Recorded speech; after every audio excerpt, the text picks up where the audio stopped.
Every gardener should have shovels, trowels, and pruning shears, but that's not all. There are lots of new tools and gadgets that'll make anyone's thumb a little greener. DIY Network host and early show contributor Amhed Hassan is here to show us some of his favorite new products. Hi, Amhed. Welcome back. Thank you, dear. And they love all the stuff that you brought. And we're talking small items. Okay. Keeping it simple, keeping it inexpensive, okay? Very good. Let's start with this. This is a plant caddy. Yeah. So what this is this is trying to save people's backs.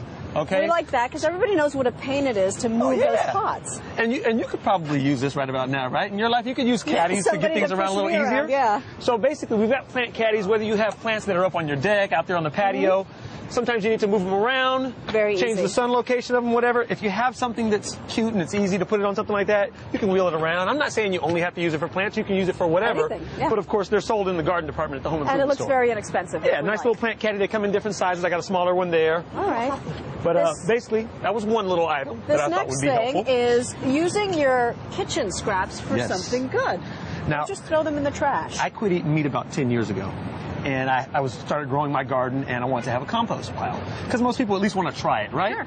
But if you have scraps like this, you don't want to keep this inside your kitchen. It doesn't look very clean. So now you can buy a cute little ceramic little garbage can like this, right? It's got little vents on the top. This should not put off any smell. Basically, so long as you're not putting meat products and dairy, which is stuff that you shouldn't be putting in your compost, you're putting things like coffee grounds. You can go and put the filter in there. Yeah. Kleenex, you can blow your nose, stick it right on in there. Yeah, really, no problem.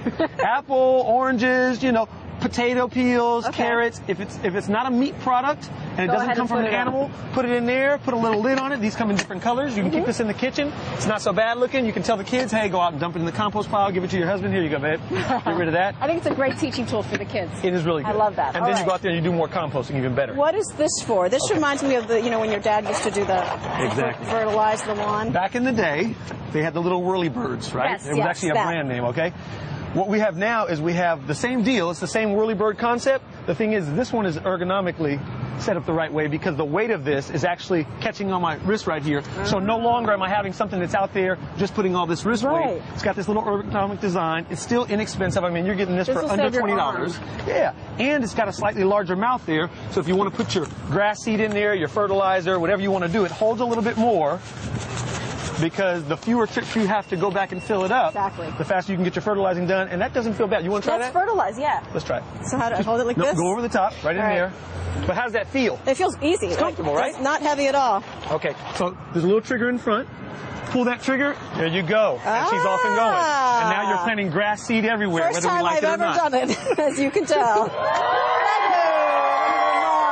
Okay. All right, that was a great segue. That was a great segue, right? Because now you just planted grass seed everywhere, right? We're going to get weeds popping up. Everyone is always looking for an easier, softer way, right? So I'm making my weed here. All right? This is an electro weeder. Look at this. See this spike here? Now you're scaring me. What's happening is you go right over the weed.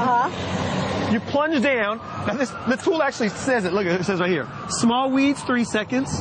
Medium weeds, 5 seconds. Large weeds, 7 seconds. Okay, so let's see. What are we going to call that? A small and medium? 3 seconds, yeah. 3 seconds. 1, 2, 3. Hold it there. 1, 2, 3. The spike is transferring heat into this, so much heat that it actually fries the cellular material inside the weeds. You don't have to bend over. You don't have to get dirty. I don't know if it's the cure-all, but again, we're always looking for something to make our work easier and softer, right? And you did that with all of these, Amhed. Thank you so much. Love it. And you look cool holding that thing, so. And it's warm. If only for that. A lot happens early on The Early Show, weekday mornings on CBS.